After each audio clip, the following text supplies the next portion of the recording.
Bonjour les classes préparatoires, buenos días. Je m'adresse désormais à toutes les filières de première et deuxième année. Eh bien, pour toutes ces filières, nous allons préparer les concours et le point commun de ces concours, c'est que les épreuves reposent sur l'étude de la presse. Donc, je vous donne rendez-vous le lundi et le jeudi. Le lundi, nous consolidons la maîtrise de la langue espagnole et nous travaillons la méthodologie des différents exercices. Et puis le jeudi, nous faisons le point sur l'actualité des pays de langue espagnole. Et on commence quand? On commence tout de suite. Quand on étudie la presse, on a besoin de distinguer 3 points qui sont essentiels. Quel est le type de document? Quel est le type de support sur lequel je dois travailler? Quelle est sa contextualisation?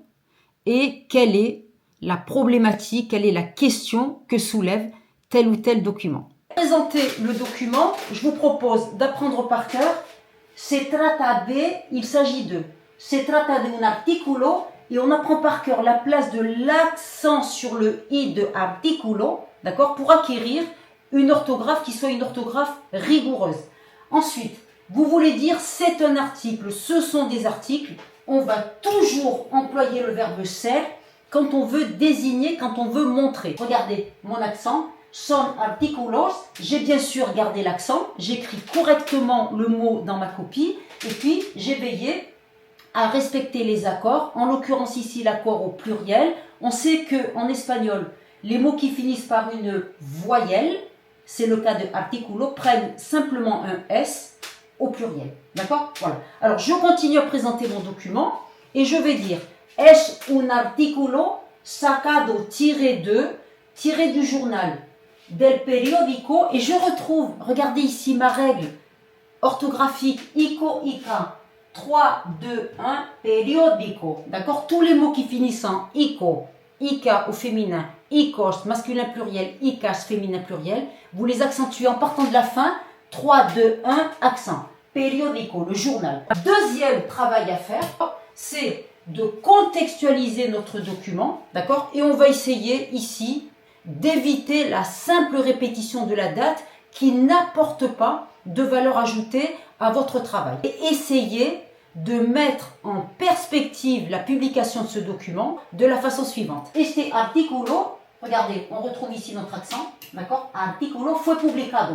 Vous apprenez par cœur fue publicado, d'accord? La voix passive, au passé, c'est toujours le verbe ser, fue publicado. Vous allez dire par exemple, este artículo fue publicado después de, con motivo de, en raison de, ou alors en plena crisis. Voilà, ce sont 3 exemples par cœur et qui vont vous servir tout au long des exercices écrits, mais aussi d'école cette année.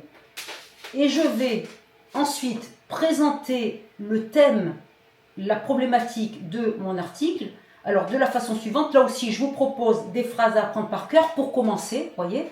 Alors, este artículo, on fait attention. Vous voyez, je l'ai écrit ici d'une autre couleur, en orange en l'occurrence, le démonstratif masculin singulier este. D'accord? Cet article, este artículo, je retrouve ici mon accent. Alors, este artículo evoca el fenomeno, j'apprends par cœur l'accent, el fenomeno de.